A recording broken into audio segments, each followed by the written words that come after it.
రాష్ట్రంలో 1,05,00,000 కుటుంబాలు ఈ అప్లికేషన్లు పెట్టుకున్నాయి.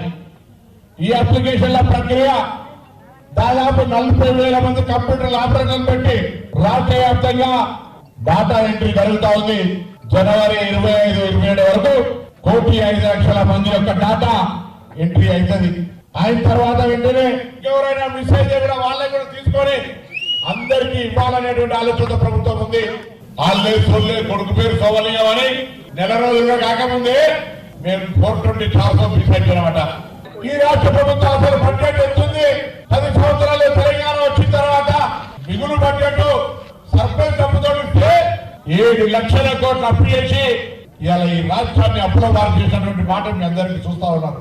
ఇవన్నీ ఒకవైపు పల్లెటూళ్ళ మొత్తం తెలంగాణ అక్క చెల్లెళ్ళంతా బస్సులలో ఫ్రీ పోయి సంతోషంగా వీళ్ళ చల్లగుండగా అంటుంటే టీఆర్ఎస్ పార్టీ కడుపులు మండి ఆటోలను రెచ్చగొట్టి ఎట్లా మహిళలకు బస్సు ఫ్రీ ఇస్తారు, మా ఆటోల జీవితాలు ఖరాబ్ అంటున్నారు.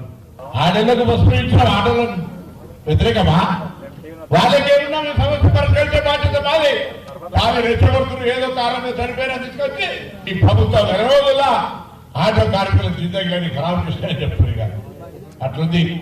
అందుకే తప్పకుండా మీరందరూ ఏ విశ్వాసం చెందంటే 10 సంవత్సరాలుగా స్వేచ్ఛ కావాలని, ఏదైనా తప్పు జరిగితే అడిగి హక్కు ఉండాలని, ఏదైనా ప్రభుత్వం యొక్క కార్యక్రమాలు తిరగాలని, ప్రజాస్వామ్యంగా ఉండాలని కోరుకున్నారో ఆ మార్పు జరిగింది. ప్రజాస్వామ్యంగా ప్రజల పాలన వచ్చింది. కాంగ్రెస్ పార్టీ అధికారంలోకి వచ్చింది. మీ ఆలోచన మేరకే వచ్చిందనే వాళ్ళకి మా ఛానల్ ని లైక్ చేయండి, షేర్ చేయండి, సబ్స్క్రైబ్ చేయండి. మరిన్ని అప్డేట్స్ కోసం పక్కనే ఉన్న బెల్ బటన్ నొక్కండి.